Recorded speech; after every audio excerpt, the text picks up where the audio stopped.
بسم الله الرحمن الرحيم. ومن أحسن قولا ممن دعا إلى الله وعمل صالحا وقال إنني من المسلمين.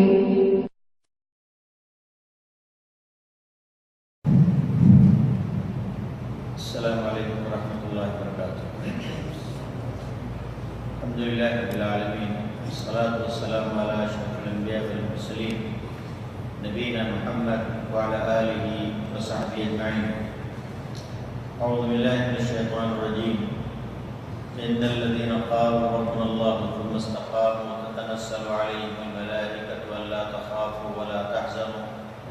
وأبشروا بالجنة التي كنتم توعدون نحن أولياؤكم في الحياة الدنيا وفي الآخرة ولكم فيها ما تشتهي أنفسكم ولكم فيها ما تدعون نزلا من غفور رحيم. آپ لوگوں سے گزارش ہے کہ ذرا سامنے آ جائیں، ادھر ادھر جو بیٹھے ہیں اگر آپ لوگ سامنے آ جائیں تو زیادہ اچھا رہے گا، کچھ بولنے میں بھی اور کہنے میں بھی. سامنے آ جائیں آپ لوگ.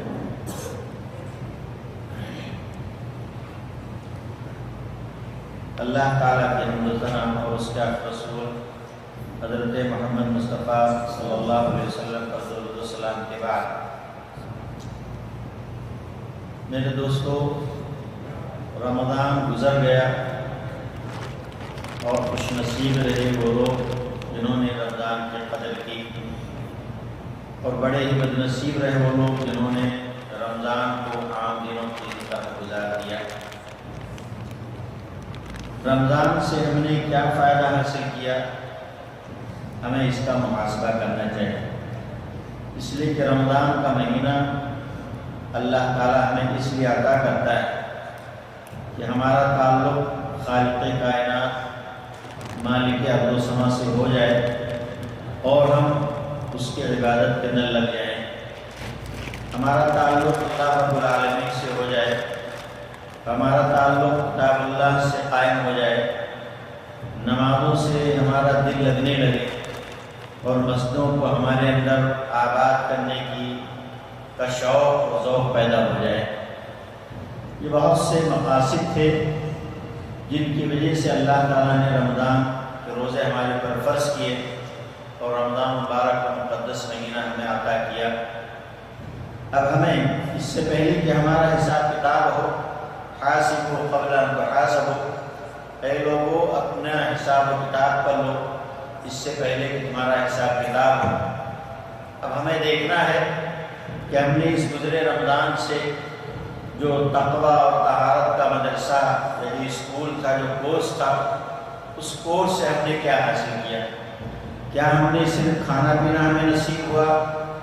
اچھے سموسے اور بریانی ہم نے کھا لی پی لیے، بہترین سے بہترین کھانا کھا لیا،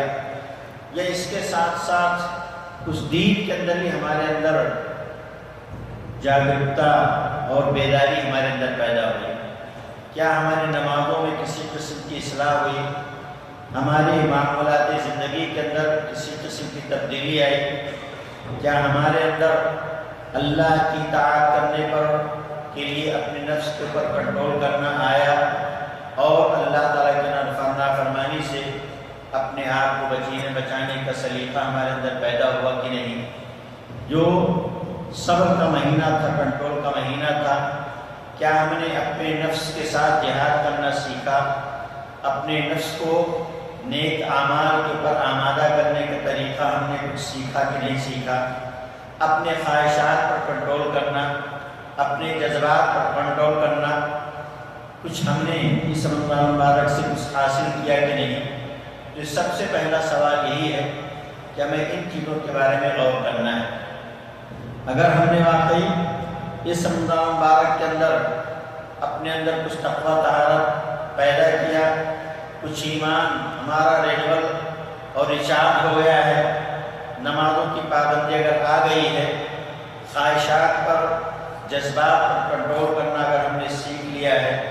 تو سمجھ لینا چاہیے اور ہمیں خوش ہونا چاہیے اور اللہ کا شکر ادا کرنا چاہیے کہ اس نے ہمیں اس چیز کی توفیق دی. لیکن اگر معاملہ اس کے برعکس ہے، ہمیں اپنی ان روٹینوں سے فرصت نہیں ملی جو رمضان سے پہلے کی، بے نمازی رہنے کی، قرآن سے دور رہنے کی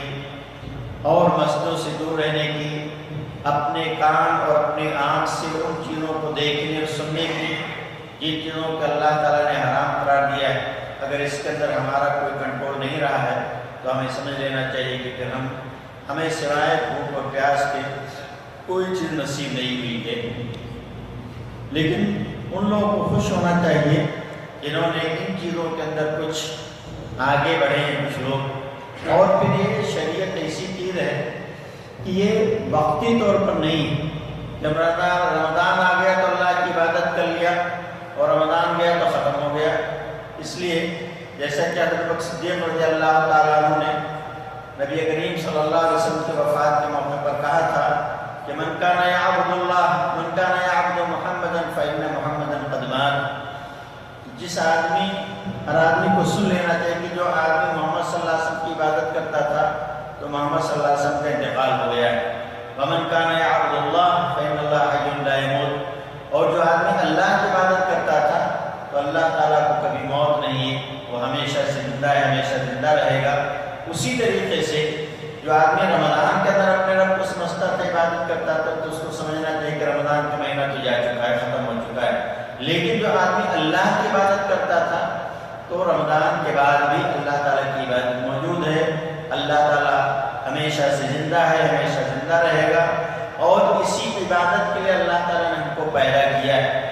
اس لیے سلف صالح کہا کرتے تھے فبئس القوم الذین لا یعرفون اللہ الا فی رمضان، کہ کتنے ہی بدترین اور برے لوگ ہیں جو صرف رمضان میں اللہ تعالیٰ کو پہچانتے اور جانتے ہیں اور اللہ تعالیٰ کے قریب آتے ہیں۔ باقی 11 مہینوں کے بعد، 11 مہینوں کے اندر رمضان کے بعد جیسا کہ وہ اللہ تعالیٰ کو جانتے ہی نہیں، گویا کہ ان کے اوپر نمازیں فرض ہی نہیں، گویا کہ قرآن کی تلاوت ہے ہی نہیں ہمارے پاس، قرآن جیسی عظیم کتاب کا بھی کوئی حق ہے، یہ لوگ سمجھتے نہیں۔ اس لیے میرے دوستو ہمیں چاہیے کہ اس کا محاسبہ کریں اور جو کچھ ہم نے سیکھا ہے اس چیز کو باقی رکھنے کی، برقرار رکھنے کی کوشش کریں۔ اس لیے میں نے جو آیت کریمہ پڑھی ہے اس کے اندر اللہ تعالیٰ نے استقامت کا ذکر کیا ہے۔ ان الذین قالوا ربنا اللہ ثم استقاموا، بے شک جن لوگوں نے کہا کہ اللہ ہمارا رب ہے اور اسی کے اوپر وہ قائم دائم رہے، تو ایسے لوگوں پر فرشتے نازل ہوتے ہیں اور ان کو خوشخبریاں سناتے ہیں۔ اس دنیا کے اندر بھی اور آخرت کے اندر بھی اللہ تعالیٰ نے ان کے لیے جنت تیار کر رکھا ہے مہمانی کے طور پر۔ تو یہ رمضان ہمیں استقامت، رمضان کے بعد بھی ہمیں اسی صراط مستقیم پر گامزن رہنا چاہیے، اسی شاہراہ بہشت پر ہمیں چلنا چاہیے جس شاہراہ بہشت پر ہم رمضان کے اندر چل رہے تھے۔ رمضان کے اندر جن چیزوں کا ہم اہتمام کر رہے تھے، چاہے وہ عبادت کا معاملہ ہو، چاہے وہ قرآن کی تلاوت کا معاملہ ہو، چاہے وہ صدقات و خیرات ہو، چاہے کوئی بھی چیز ہو، جو بھی دین سے ریلیٹڈ چیزیں، جو بھی اجر و ثواب کی چیزیں ہم رمضان میں کیا کرتے تھے اس پر ہم ثابت قدم رہیں۔ اس لیے حضرت سفیان بن عبداللہ رضی اللہ تعالیٰ عنہ نبی کریم صلی اللہ علیہ وسلم کے پاس آتے ہیں اور کہتے ہیں کہ اللہ کے رسول کوئی ایسا اصول ہمیں بتا دیجئے کہ جس کے بارے میں پھر مجھے کسی دوسرے سے پوچھنے کی ضرورت نہ پڑے، کوئی اچھا افضل، کوئی بہترین عمل بتا دیجئے کہ میں اس کے اوپر کاربند رہوں اور مجھے اس چیز کے بارے میں پھر کسی اور سے سوال کرنے کی ضرورت نہیں پڑے۔ تو نبی کریم صلی اللہ علیہ وسلم کا قل آمنت باللہ ثم استقم، اور تمہیں اللہ پر ایمان لایا اور اسی پر جم جاؤ۔ تو اللہ پر ایمان لانا خالی زبان سے نہیں بلکہ اس کی جو شروط اور اس کے جو تقاضے ہیں، اس کے جو ارکان ہیں کہ اللہ پر ایمان لانا کہ جو طریقہ ہے ایمان، جس طرح صحابہ کرام ایمان لے کر کے آئے، جس طرح صحابہ کرام نے اس کے ارکان کو پورا کیا، اس کے آداب کو پورا کیا، اس کے تقاضے کو پورا کیا، اسی طریقے سے اللہ پر ایمان لا کر کے تم مستقم اور پھر اسی کے اوپر جم جاؤ، جس طرح صحابہ کرام نے اپنے آخری زندگی تک اس کا مکمل نمونہ ہمارے سامنے پیش کیا، اور خود نبی کریم صلی اللہ علیہ وسلم کی حیات طیبہ ہمارے سامنے بطور نمونہ کے موجود ہے، جن کی زندگی کو اللہ تعالیٰ نے ہمارے لیے غسل نمونہ قرار دیا۔ لقد كان لكم في رسول الله أسوة حسنة لمن كان يرجو الله واليوم الآخر وذكر الله كثيرا۔ تو اللہ تعالیٰ نے ہمارے لیے اسوہ نمونہ قرار دیا نبی کریم صلی اللہ علیہ وسلم کی زندگی کو، اور پھر آپ کے صحابہ کرام انہوں نے اپنی زندگی کے اندر یہ سارے نمونے عبادتوں کے، روزوں کے، رمضان کے اور غیر رمضان کی جو معمولات تھی، ان معمولات کو کس طرح سے اپنی زندگی کے آخری لمحے تک انجام دیا، چاہے وہ جہاد کا معاملہ ہو، چاہے وہ عبادت کا معاملہ ہو، چاہے وہ صدقات و خیرات کا معاملہ ہو، چاہے وہ اپنوں اور غیروں کے درمیان تعلقات کا معاملہ ہو، اپنے اور رب کے درمیان مناجات کا معاملہ ہو، جس طرح صحابہ کرام نے پریکٹیکل طور پر، عملی طور پر اپنی زندگی کے اندر ثابت کیا، اسی طریقے سے ہمیں بھی رہنا چاہیے۔ استقامت ہمارے اندر ضروری، اور استقامت وَلَا تَمُوتُنَّ إِلَّا وَأَنْتُمْ مُسْلِمُونَ، استقامت موت تک کے آنے تک۔ وَاعْبُدْ رَبَّكَ حَتَّىٰ يَأْتِيَكَ الْيَقِينُ، کہ اپنے رب کی عبادت کیجیے موت کے آنے تک۔ موت کے آنے تک ہمیں اللہ تعالیٰ کی عبادت کرنا، اور عبادت صرف نماز روزے کے لیے محدود نہیں، بلکہ عبادت بہت ہی عام لفظ ہے جو زندگی کے سارے شعبوں پر محیط، ساری چیزوں کو کیا ہے مشتمل ہے۔ اس لیے عبادت کے اندر ہم سمجھتے کہ نہیں نماز پڑھ لیے تو ہو گیا، نہیں، بلکہ زندگی کے سارے معاملات، زندگی کے سارے میدان جو بھی ہیں، ان ساری چیزوں کے اندر کیا ہے ہمیں اس چیز کا خیال رکھنا چاہیے۔ اس لیے ہم کو چاہیے کہ استقامت، نبی کریم صلی اللہ علیہ وسلم کو بھی حکم دیا گیا، جس طریقے سے اللہ تعالیٰ نے آپ کو استقامت کا حکم دیا ہے، اسی طریقے سے آپ کو اور آپ کے ساتھ جو صحابہ کرام ہیں جو اللہ تعالیٰ کی طرف پلٹنے والے، رجوع کرنے والے ہیں، ان کو بھی چاہیے کہ اسی طرح استقامت اختیار کریں۔ نبی کریم صلی اللہ علیہ وسلم فَاسْتَقِمْ كَمَا أُمِرْتَ،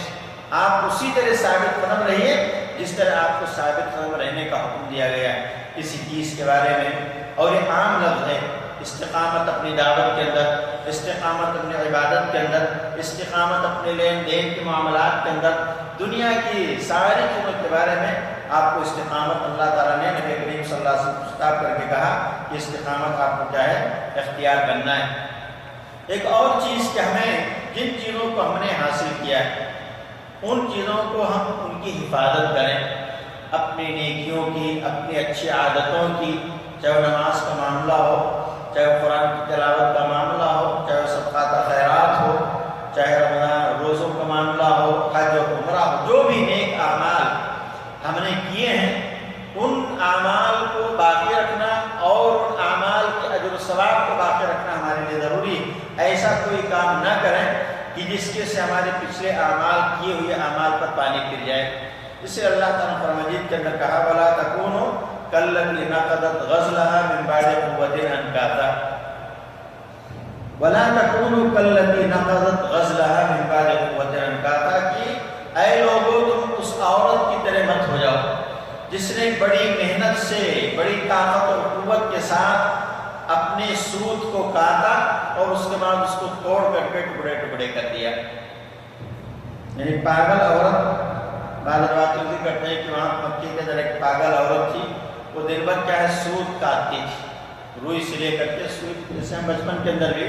اسکولوں کے اندر ہم کاٹتے تھے، دھاگے بناتے تھے، کہتے دن بھر بڑی محنت سے۔ اور یہ عام لفظ کسی خاص آدمی کے بارے میں بھی نہ چاہیں،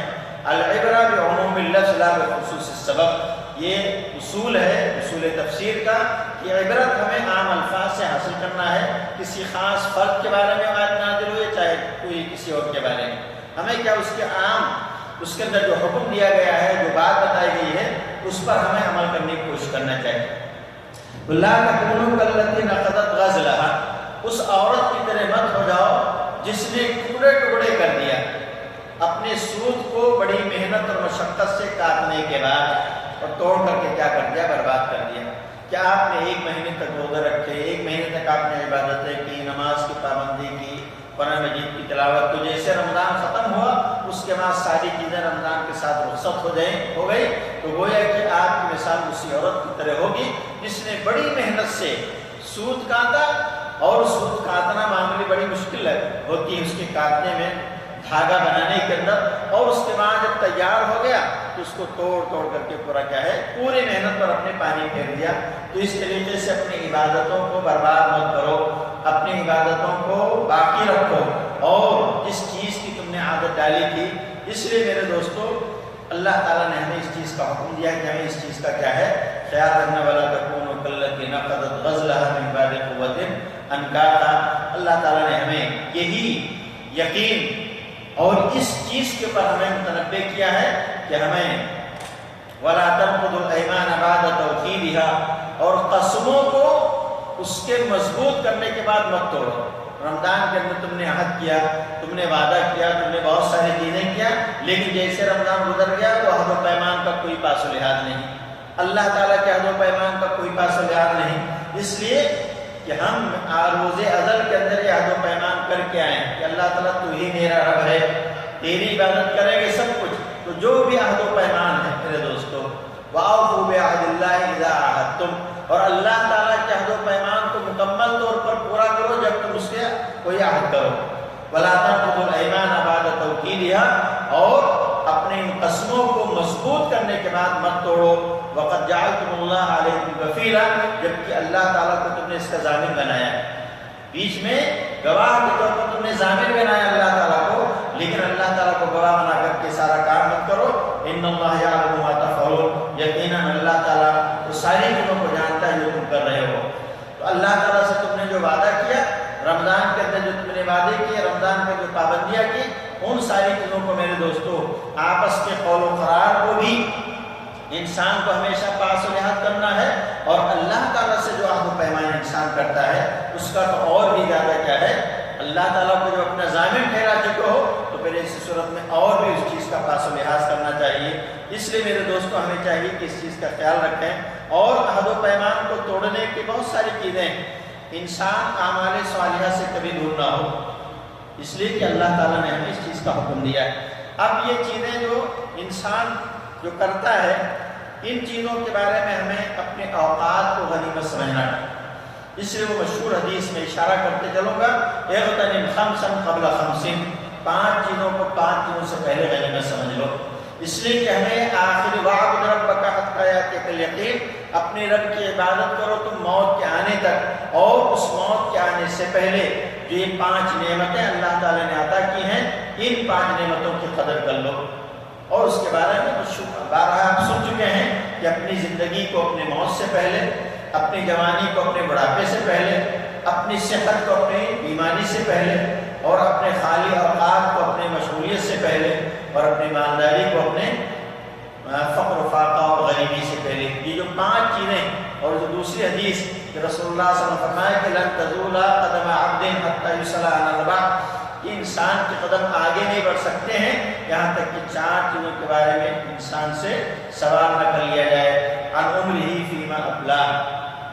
زندگی اللہ تعالیٰ نے دیا تھا، اس عمر کو تم نے کیا کیا، جوانی کو تم نے کیا کیا، جو علم عطا کیا تھا اس کے بارے میں کہاں تک تم نے عمل کیا، اور جو مال و دولت اللہ تعالیٰ نے تمہیں دیا تھا، من این اکتسبہ وفیما انفقہ، کہاں سے کمایا اور کہاں خرچ کیا، یہ سوال و جواب بھی ہمیں اللہ تعالیٰ کے سامنے دینا ہے، اس لیے ہمیں چاہیے کہ اس چیز کا خیال رکھیں۔ حضرت ایک تابعی ہے یحییٰ ابن معاذ، ان سے کہا گیا کہ وہ کہتے ہیں کہ اپنے اوقات کو ضائع کر دینا یہ موت سے زیادہ خطرناک ہے، اپنے اوقات کو ضائع کر دینا، اس لیے کہ محاسبہ جب کرے گا انسان تبھی ان 5 چیزوں کا خیال رکھے گا، جب اوقات کی قدر کرے گا، اور اوقات کی قدر نہیں کرے گا تو کسی جوانی بھی گزر جائے گی ایسے ہی، بڑھاپا بھی ایسے گزر جائے گا، اور صحت و فراغ جو کچھ خوشحالی نصیب ہے وہ بھی ایسے گزر جائے گی اللہ تعالیٰ کی نافرمانی کے اندر۔ لیکن اگر اس کو اللہ تعالیٰ کے سامنے کھڑے ہونے کا ڈر ہے تو اسی صورت میں اس کا خیال رکھے گا۔ اس لیے ابن معاذ کہتے ہیں کہ موت سے بڑھ کر کے ہے انسان کو اپنے اوقات کو ضائع کر دینا، اس لیے کہ جب وقت کو ضائع کرتا ہے تو رائے حق سے ہٹ جاتا ہے، اور جو آدمی اپنے وقت کی قدر نہیں کرتا ہے، اور موت سے کیا ہوتا ہے، موت سے انسان مخلوق سے الگ ہو جاتا ہے، دور ہو جاتا ہے، اور اسی طرح سے انسان اپنے وقت کی قدر نہیں کرتا ہے تو وہ حق بات سے دور ہو جاتا ہے، رائے صراط مستقیم سے انسان کیا ہٹ جایا کرتا ہے۔ اس لیے انسان کو وقت، اور اس وقت کو کہاں لگانا ہے جو اس کی دنیاوی اور آخرت کے اندر اس کے لیے فائدہ مند ہو، ورنہ انسان وقت کو لگائے گا بھی لیکن اس کا خاطر خواہ اس کو کیا ہوگا، فائدہ نہیں ہو سکتا، اس لیے کہ اس نے جہاں وقت لگانا تھا وہاں وقت نہیں لگایا، لگانا تھا اللہ تعالیٰ کے ذکر و اذکار میں، نیکی اچھی مجلسوں کے کے اندر، قرآن کی تلاوت کے اندر لے کے اپنے اوقات کی استعمال تو کیا لیکن غلط چیزوں کے اندر استعمال کیا تو انسان کو کیا ہے چیزیں برباد کر دیں گی۔ اس لیے اس آدمی کی ہماری مثال ہونی چاہیے کہ ہمیں جو آخرت کے اندر جو جواب دینا ہے اپنی زندگی کا، اپنے علم کا، اپنے مال کا، اپنے عمر کا، ان ساری چیزوں کو فَلْيُعِدَّ لِلسُّؤَالِ جَوَابًا، تو انسان کو چاہیے کہ اس سوال قیامت کے یوم آخرت کے اندر جن سوالات کے جوابات دینا اس کے لیے تیاری کر لے۔ تو لوگوں نے پوچھا کہ اچھا بتائے کہ ہیلا کیا ہے، ہم کیسے بچ سکتے ہیں، کیسے اس سوال کو اپنے آپ کو ترقی کر سکتے ہیں؟ تو انہوں نے کہا کہ بہت معمولی چیز ہے، کہا کہ جو زندگی باقی رہ گئی ہے اس کے اچھائی کے اندر صرف کرو،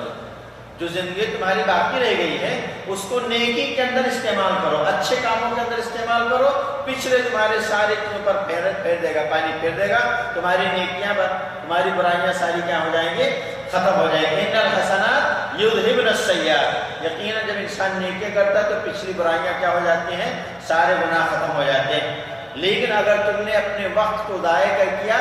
فَإِنَّكَ إِذَا أَسَأْتَ فِيمَا بَقِيَ، جو باقی زندگی رہ گئی اس کو تم نے برے چیز کا اندر استعمال کیا تو جو گزرا ہے وہ بھی برباد ہوا اور جو آنے والا ہے وہ بھی کیا ہے باقی رہا، تو پچھلا بھی برباد ہو جائے گا اور اگلا بھی کیا ہے آپ زندگی کے اندر برباد ہو جائے گا۔ اس لیے انسان کو کہا کہ انسان اپنے وقت کی قدر کرے۔ اس لیے بات سلف صالحین کے بارے میں تو وہ کہتے ہیں کہ مجھے اللہ تعالیٰ سے شرم محسوس ہوتی ہے جس دن میں کوئی ایسا کام آج کے دن نہیں کر پاتا ہوں جو کام میں نے کل کیا، کل سے گزرا ہوا جو کل ہے اس سے اگر اچھا کام آج میں نہیں کر پاتا ہوں تو مجھے بڑی شرمندگی محسوس ہوتی ہے کہ میں کیسا مسلمان ہوں، میں کیسا انسان ہوں، مجھے اور اچھا کرنا چاہیے۔ انسان جیسے جیسے ایکسپیرینس آتا ہے، تجربہ ہوتا تو آگے چل کر کے وہ کام اچھا کرتا ہے۔ اسی طریقے سے ہم نے کل جو کام کیا تھا اب آج آنے والا کل جو ہے اس کے اندر مجھ کو اس سے زیادہ اچھا کام کرنا چاہیے تھا، لیکن میں کیا کرتا ہے نہیں کر پاتا ہوں۔ گویا کہ اس لیے اس بات کے اوپر حافظ بن رجب رحمۃ اللہ علیہ اشارہ کرتے ہیں کہ ہمیں چاہیے کہ نیکی کا کام گزرے ہوئے کل سے ہمیں آج کے دن اور بعد میں آنے والے کل کے اندر زیادہ کرنا چاہیے، اور اگر ہم نہیں کر پائے تو گویا کہ ہم نے اپنا بہت گھاٹا کیا، بہت اپنا کیا ہے نقصان اٹھایا۔ اس لیے نیکی کا کام وقت آ جائے تو اس کو کل پر نہیں ڈالنا چاہیے۔ اردو میں بھی کہتے ہیں کہ آج کا کام کل پر مت ڈال، اور عربی کے اندر بھی کہتے ہیں کہ لا تؤخر عمل اليوم الى الغد، لا تؤجل عمل اليوم الى الغد، کہ آج کے کام کو کل پر مت ڈالو۔ یہ جی بڑی کہ آج کل کر لیں گے انشاءاللہ، پرسوں کر لیں گے انشاءاللہ، یہ جو ہمارے پاس ٹال مٹول کی زندگی جو ہوتی ہے نا، یہ ٹال مٹول کی زندگی بڑی خطرناک ہوتی ہے۔ اور آپ جانتے ہیں کہ حضرت کعب بن مالک رضی اللہ تعالیٰ عنہ جو غزوہ تبوک کے اندر شریک نہ ہو سکے جبکہ ان کے پاس ساری چیزیں موجود تھیں، لیکن یہی ٹال مٹول کہ اچھا میرے پاس گھوڑا بہت اچھا ہے، تیز رفتار ہے، میں کل جا کر کے پہنچ جاؤں گا پرسوں، اس طرح ٹال مٹول ہوتے گئے ان کی زندگی کے اندر، اور یہاں تک کہ قافلہ واپس لوٹ آیا اور پھر وہ کیا ہے وہاں تک نہ جا سکے، اور اللہ تعالیٰ کی طرف سے بڑے سخت بائیکاٹ ان کا کیا گیا، یہاں تک کہ بیوی کو الگ کر دیا گیا کئی مہینے تک، یہاں تک کہ ان کی توبہ قبول ہوئی، لیکن انہوں نے سچائی کا راستہ اختیار کیا۔ اس کے لیے جھوٹ بولنا، معذرت، جھوٹے موٹے معذرت کرنا، وہ سب انہوں نے کہا النجات فی الصدق، یہ ایمان تھا صحابہ کرام کا کہ سب کچھ لوگ منافق قسم کے لوگ تھے، انہوں نے الٹے سیدھے بہانے کر کے نجات حاصل کر لی، لیکن حضرت کعب بن مالک رضی اللہ تعالیٰ نے میں سچ ہی بولوں گا جو بھی مجھے اس کی سزا بھگتنی پڑی، وقتی طور پر پریشانی ہوئی، بائیکاٹ ہو گیا، یہاں تک کہ لوگ سلام کا جواب بھی نہیں دیتے تھے، بیوی کو بھی اللہ کے رسول کہا کہ اس کو بھی بھیج دو اس کے گھر۔ اس طریقے سے یہ ٹال مٹول کرنے کے نتیجے کا نتیجہ ہے، جو صحابہ کرام کے ساتھ اگر یہ چیز ہو سکتی ہے تو پھر تو ہماری زندگی کے اندر تو شیطان اس طرح ہم کو بھڑکاتا ہے، اس طرح ہم کو ورغلا دیتا ہے کہ انسان کیا ہے آج کا کام۔ اس لیے میرے دوستوں ہمیں چاہیے، امام احمد حنبل کہتے ہیں ان للتاخیر آفات، کہ تاخیر کرنے کی، ٹال مٹول کرنے کی بہت بڑی مصیبتیں، بہت ساری مصیبتیں، انسان اگر گننے پر آئے تو اس کو کیا شمار نہیں کر سکتا ہے، اور ایسا ہوتا ہے۔ دیکھ مثال کے طور رمضان گزر گیا، بہت سارے لوگوں کے روزے چھوٹ جاتے ہیں اور کہتے ہیں کہ کل رکھ لیں گے، پرسوں رکھ لیں گے، اچھا ٹھنڈی آئے گی، یہاں تک کہ دوسرا رمضان آ جاتا ہے۔ اس لیے ہماری ماؤں بہنوں کے پاس یہ بھی چیزیں، کتنی عورتیں ایسی ہیں جو گزشتہ سال کے رمضان کے چھوٹے اس رمضان تک بھی نہیں پوری کر پاتی، ایسے بہت سارے لوگ ہمیں ملتے ہیں۔ اس لیے تاخیر جو ہے یہ ٹال مٹول کرنا، کل کر لیں گے پرسوں نہیں، بلکہ نیکی کا کام ٹائم ہمیں مل گیا ہے، آدمی کو چاہیے کہ اسی وقت فوراً اس کام کو کر لے، پتہ نہیں کل کی زندگی کیا ہوگا، کل تک ہمیں جینا نصیب ہوگا کہ نہیں، آئندہ مہینے تک جینا نصیب، یہاں تو ہمیں پل کی خبر نہیں، اور انسان ایک لمبی پلاننگ کرتا ہے جس کو اپنے پل کی خبر نہیں، اس آدمی کو چاہیے کہ اس کے اندر جلدی کرے، اور خاص طور سے ایسے لوگ قرضہ لیتے ہیں، مثال کے طور پر قرضے لیتے ہیں، یہاں سے لے تھوڑا سا، تھوڑا وہاں سے لیا، تھوڑا اچھا دے دوں گا، لیکن ایک زمانہ گزر جاتا ہے قرضہ کیا ہے ادا نہیں کرتا، اور قرضے پر قرضہ لگتا جاتا ہے، اس کے اوپر اور قرضے کا بے شمار بوجھ لگ جاتا ہے، یہاں تک کہ جو لوگ جن سے پیسہ لیا ہے ان سے مجھ پاتا پھرتا ہے کہ کہیں مجھے سوال نہ کر دے، میرے پیچھے نہ پڑ جائے، اور پھر اپنی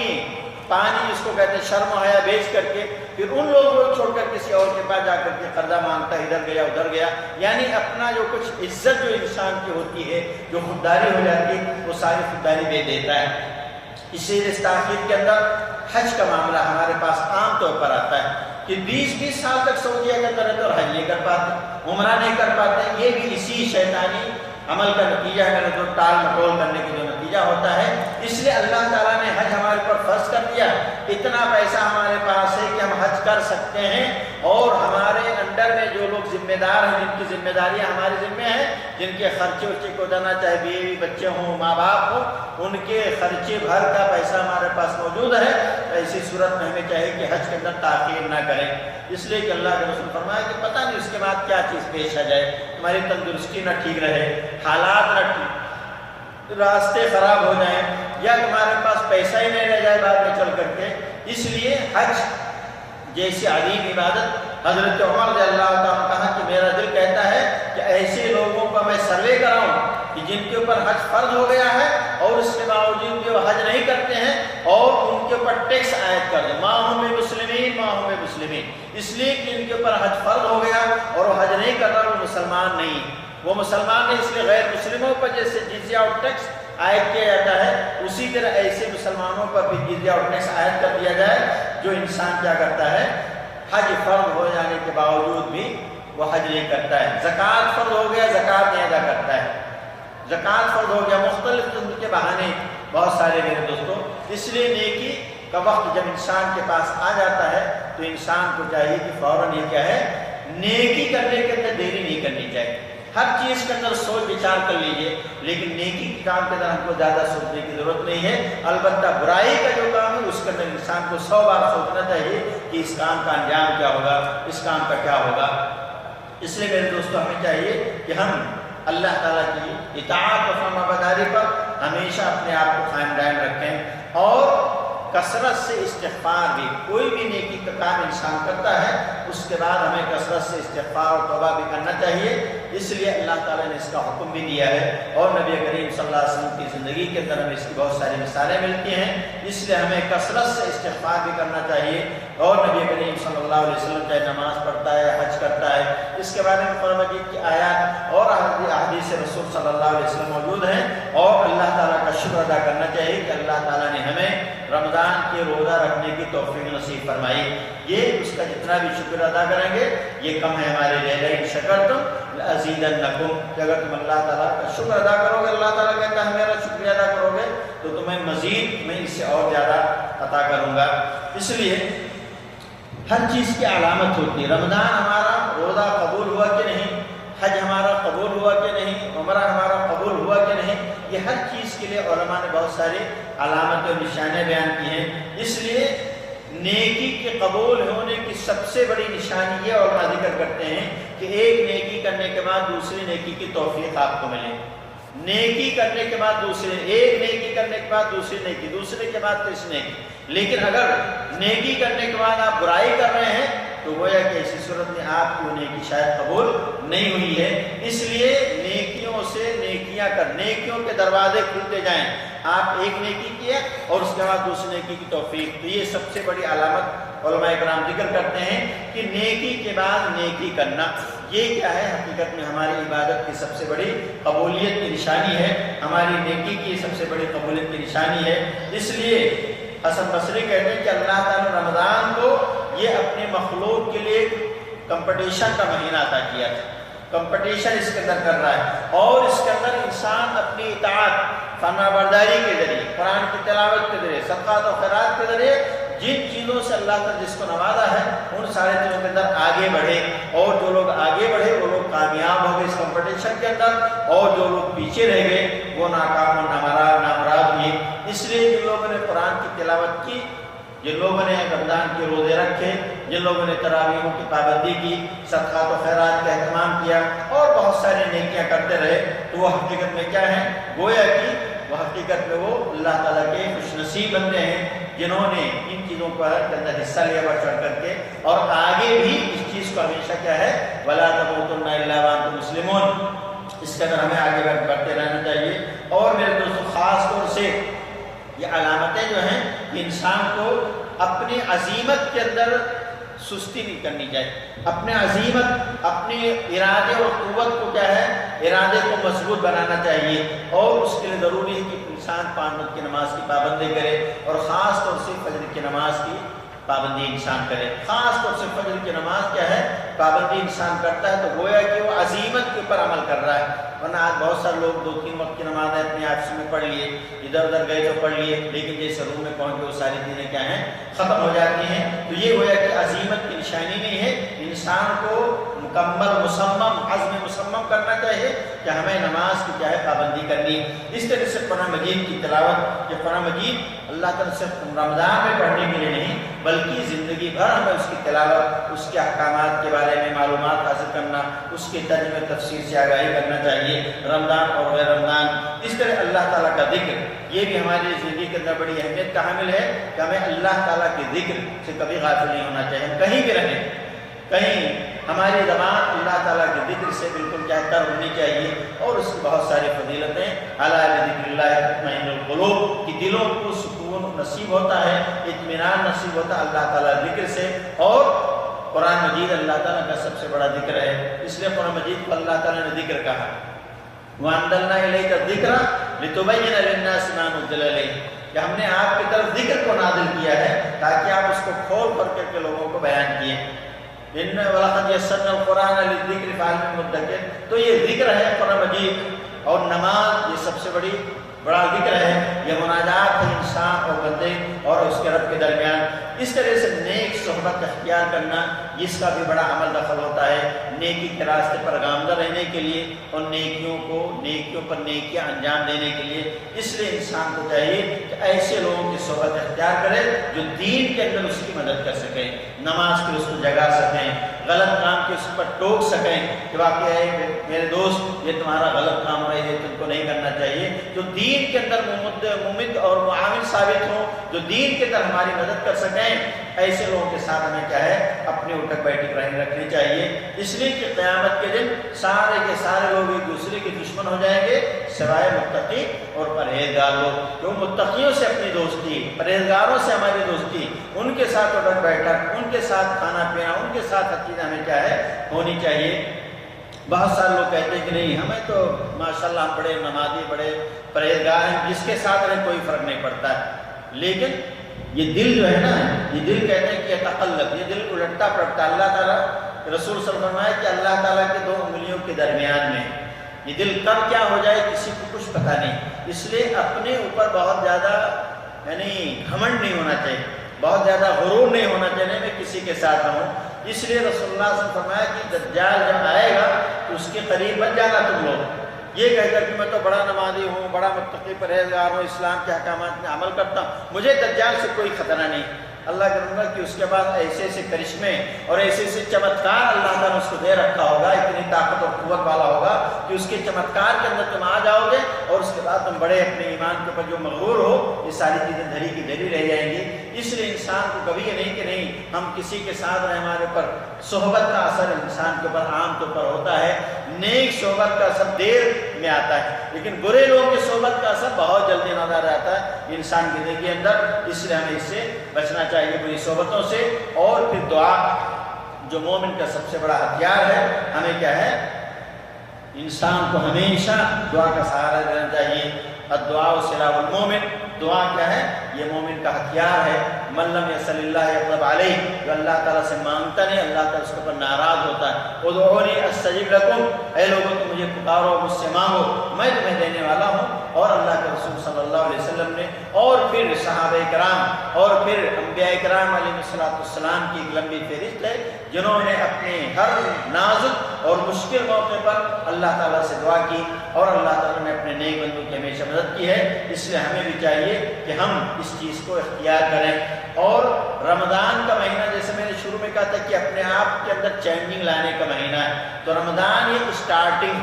ختم نہیں کہ رمضان کے اندر ختم کیا اپنے آپ کے اندر کچھ چینجنگ لائے اور اس کا رمضان ہی کے ساتھ کیا رخصت ہوگا، نہیں، بلکہ وہ ایک اسٹارٹنگ ہے، آغاز ہے رمضان. اور اس کے بعد آنے والی زندگی جو ہے وہ اس کا انتہا کب ہوگی؟ جب انسان کے پاس کیا ہے؟ موت آ جائے گی، وہی اس کے آخری دن ہو گئے. اس لیے انسان کو جس طرح اپنی دنیاوی زندگی کے اندر کامیابی حاصل کرنے کے لیے مختلف قسم کے کورس کرتا ہے، مختلف قسم کے ٹیکنیکل چیزیں سیکھتا ہے اپنی فیلڈ کے اندر، اسی طرح رمضان کے اندر بھی ہمیں چاہے کہ رمضان میں جو کچھ ہم نے سیکھا ہے اپنے آپ کو رمضان کے بعد بھی اپنے آپ کو بدلنے کی ہمیں کیا ہے؟ کوشش کرنی چاہیے. اور انسان کو اپنے وقت کی پابندی کرنی چاہیے. اپنے کھانے کے وقت انسان مقرر کرتا ہے، اپنے سونے کا وقت مقرر کرتا ہے. اس لیے ہم ہمیشہ غذا،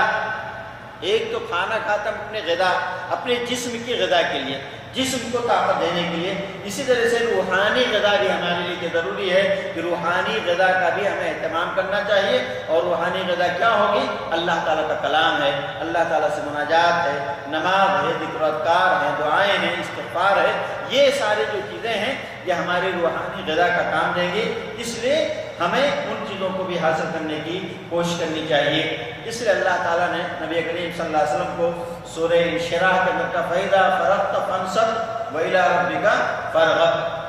فَإِذَا فَرَغْتَ، جب آپ فارغ ہو جائیں. کس چیز سے؟ اس کا ذکر نہیں، عام ہے یہ، کسی بھی چیز ایک عبادت سے فارغ ہو دوسری عبادت کے اندر لگ جائیے، ایک کام سے فارغ ہو دوسرے کام کے. یعنی مومن کے اندر کیا ہے؟ مومن کو بیکار کبھی نہیں بیٹھنا ہے، مومن کو کسی نہ کسی کام کے اندر لگا رہنا چاہیے. اس لیے حضرت عبداللہ بن مسعود رضی اللہ تعالیٰ عنہ کہتے ہیں کہ جب میں کسی انسان کو دیکھتا ہوں کہ بیکار بیٹھا ہوا تو مجھے بڑا غصہ لگتا ہے کہ مومن اور بیکار بیٹھ جائے. یہ میرے دوستو ایسی چیزیں ہونی چاہیے. اس لیے فَإِذَا فَرَغْتَ فَانْصَبْ، یعنی جب آپ نے ایک کام سے فارغ ہو جائیں تو آپ کو دوسرے کام کے لیے تھکانا چاہیے. فنصب کا معنی اصل معنی تھک جائے، تھکا دینا اپنے آپ. یعنی کام کیجیے، ایک کام سے فارغ دوسرے کام کے لیے. وَإِلَىٰ رَبِّكَ فَارْغَب، اور اپنے رب کی طرف آپ رجوع ہو جائیے، رغبت کیجیے. مطلب یہ ہے کہ اللہ تعالیٰ ہی کے اوپر سارا بھروسہ ہونا چاہیے، اللہ تعالیٰ ہی سے ساری چیز ہماری توجہ ہونی چاہیے، اللہ تعالیٰ ہی سے ہمیں مانگنا چاہیے. اور اللہ تعالیٰ کے علاوہ کسی اور پر ہمیں نہ تو بھروسہ کرنا چاہیے اور نہ کسی اور سے مانگنا چاہیے. اس لیے زندگی، انسان کی زندگی، عقل مند انسان کی زندگی کیا ہے؟ یہ ہمیشہ کد و کاوش کی زندگی، محنت کی زندگی. اس لیے آج ہمارے مسلمانوں کے پاس مصیبت کیا ہے؟ بیکاری جو ہے. یہ سارا شیطان جب بیکار رہے گا تو شیطان کا عملہ جو ہے وہ اپنا کام کرتا رہتا ہے. جب انسان برائی اچھے کام میں نہیں لگے گا تو آٹومیٹک طور پر اس کا دماغ کیا ہے؟ برائی کے اندر کیا ہے؟ شیطان کا وہاں پر آماج گاہ ہوگا، شیطان اپنا اڈا بنائے گا اور پھر آپ کو غلط کام کے اندر لگا دے گا. اس لیے انسان یا تو برائی کام کے اندر لگا رہے گا یا تو اچھے کام کے اندر. نیک لوگوں کی مجلسوں کے اندر کم سے کم اگر نیکی کا کام نہیں بھی کرے گا تو کم سے کم برائی سے اپنے آپ کو بچا رکھے. اس لیے یہ بھی ایک بہت بڑی نیکی ہے کہ انسان اپنے آپ کو برائیوں سے بچا کر، نیکی نہ کرے ہو لیکن اپنے آپ کو برائیوں سے بچا کر کے رکھے. یہی کیا ہے؟ انسان کے لیے ایک بہت بڑی کامیابی کی زندگی ہے کہ انسان کو چاہے اس چیز کا خیال رکھے. اس لیے انسان کو کبھی بھی کوئی ایسا کام انسان کو نہیں کرنا چاہیے جو اس کے لیے فائدہ مند نہ ہو. اس لیے کام وہ کرنا چاہیے جو انسان کے فائدہ مند ہونا چاہیے. اس لیے انسان کو ہمیشہ کیا ہے؟ باصلاحیت. انسان کو ہمیشہ کچھ نہ کچھ کرتے رہنا چاہیے. اور ایک ہر چیز کے اندر، اپنی تجارت کے اندر بھی انسان ایک کام کے اندر نہیں کامیاب ہوتا، دوسری تجارت کے اندر لگ جائے. ایک فیلڈ کو نہیں راس آ رہی دوسری فیلڈ کے اندر چلا جائے، پڑھائی لکھائی کا مطلب کوئی بھی چیز. یہ ساری زندگی کے اندر کیا ہے؟ ہمیں اس چیز کا خیال رکھنا چاہیے. فَإِذَا فَرَغْتَ فَانْصَبْ، جب آپ ایک کام سے فارغ ہوں تو دوسرے کام کے لیے آپ لگ جائیں، اپنے آپ کو تھکا دیں اور اپنے رب ہی کی طرف، اپنے رب سے آخرت کی کامیابی کی امید رکھنا چاہیے اور اسی سے مدد بھی مانگنا چاہیے، کام کرنے سے پہلے بھی اور کام کرنے کے بعد. وَإِلَىٰ رَبِّكَ فَارْغَب، اپنے رب ہی کی طرف اس کا جو گرامر کے لحاظ سے ترجمہ، اپنے رب ہی کی طرف آپ کو راغب ہونا چاہیے۔ مطلب کیا ہے کہ کام سے پہلے بھی اپنے رب کے سے آپ کو مدد لینا ہے، اور کام کے بعد بھی، کام کے اندر لگ گئے تو بھی اپنے رب کی مدد آپ کو چاہیے، اس لیے کہ اللہ تعالیٰ کی مدد جب تک شامل حال نہیں ہوگی، کام کرنے سے پہلے بھی اور کام کے درمیان بھی اور کام کرنے کے بعد بھی انسان اب اس کے اندر کامیاب نہیں ہو سکتا ہے۔ اس لیے کبھی انسان کو خالی رہنا چاہیے، کہیں نہ کہیں کام کے اندر لگے ہونا چاہیے، دنیاوی کام کے اندر، دین کے کام کے اندر۔ اور آخری چیز کہہ کر کے میں نے بات ختم کرتا ہوں کہ اعمال کا دار و مدار خاتمے پر ہوتا ہے۔ اپنے اعمال ہمارا خاتمہ بالخیر ہو، اس کے لیے ہمیشہ کیا ہے، دعا کرنی چاہیے انسان کو، اور اس کے لیے ہمیشہ کوشش کرنی چاہیے۔ اس لیے امام بخاری رحمۃ اللہ علیہ نے ایک باب باندھا ہے اپنے بخاری شریف کے اندر، باب الاعمال بالخواتیم، کہ اعمال کا دار و مدار کیا ہے، خاتمے پر ہے۔ وما یخاف منہا، اور برے خاتمے سے جو ڈرا جاتا ہے۔ اور اس کے اندر حدیث ذکر کیا ہے کہ ایک آدمی نے ایک جنگ کے اندر بہت ہی محنت کیا، لڑائی، دشمن سے لڑائی کے اندر، اور نبی کریم صلی اللہ علیہ وسلم اس کے یعنی تلوار جس طرح چلتی تھی کہ ادھر سے لوگ گر رہے ہیں ادھر گر رہے ہیں، اتنا زیادہ کیا ہے ہمت کے ساتھ اور جرأت کے ساتھ وہ دشمنان اسلام کا خاتمہ کر رہا تھا۔ لیکن نبی کریم صلی اللہ علیہ وسلم نے اس کے بعد فرما دیا تھا کہ وہ آدمی کیا ہے، بڑا ہی کیا ہے، برا عمل، یعنی وہ اس کا خاتمہ بالخیر نہیں ہوگا بلکہ خاتمہ بالسوء ہوگا، بری چیز کے اوپر اس کی کیا ہے، اس کا خاتمہ ہوگا۔ اور آخر میں اس کو چوٹ لگی، کہیں زخم لگا اور برداشت نہیں کر سکا اور اس نے خودکشی کر لی۔ اس لیے ایک اور حدیث امام بخاری نے ذکر کہ انسان کیا ہے، نیکی کا کام کرتا رہتا ہے زندگی بھر، جنتیوں کا کام کرتا رہا، لیکن تقدیر اس کے اوپر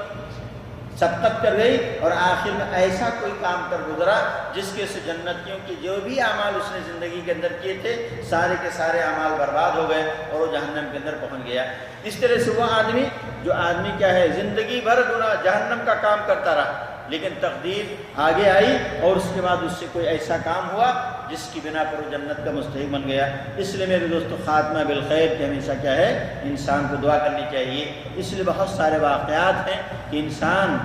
کو جب کہا گیا کہ لا الہ الا اللہ پڑھو تو کوئی گانے کا عادی تھا تو گانا بولتا، وہ گانا سنا دو، کوئی اپنے محبوب کا ذکر کرتا، کوئی خرید و فروخت کہتا اللہ کو تو بولتا یہ ٹکڑا اچھا ہے یہ۔ اس طریقے سے خاتمہ بالخیر بہت سارے واقعات ابن قیم رحمۃ اللہ علیہ نے اپنی کتاب کے اندر ذکر کیا ہے۔ اس لیے میرے دوستو ہمیں چاہیے کہ خاتمہ بالخیر کی خصوصی طور سے ہمیں کیا ہے، اس لیے انبیاء کرام نے دعائیں کی، توفنا مسلما والحقنا بالصالحین، کہ اللہ تعالیٰ ہمیں اسلام کی حالت میں تو وفات دے اور ہمیں نیک لوگوں کے اندر کیا ہے شامل فرما۔ حضرت یوسف علیہ السلام نے، دوسرے بہت سارے انبیاء کرام علیہ السلام نے دعائیں کی ہیں۔